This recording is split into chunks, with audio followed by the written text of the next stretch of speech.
Mirdita nga Horarbreshtve, nga Mario Kaliva, jam me Fetije.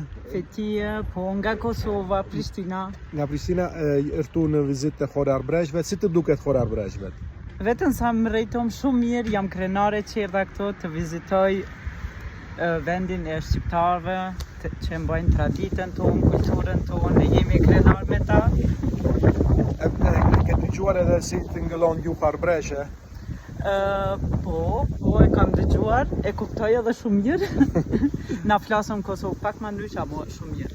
Është herë e parë që vjen në Arbreshtve? Po, është herë e parë. Prapash kemi edhe statujën e të madit të Skanderbeut. Të pëlqen? Më pëlqen shumë, normal. Dhe Kastrioti. Kjo është jemi krenar me ta për historinë tonë, çka ka bërë për neve. Ja këshillon mikëve ta të vinë tu të Horarbreshtve? Normal, po, qysh jo. Do të bëj pak inqezime, do t'ju dërgoj të gjithëve dhe shpresoj që kush ka mundësi vjen këto të viziton vendin tonë. Okej, u të falenderoj shumë. Shumë faleminderit, më vjen mirë që u pam. Çdo të mirë.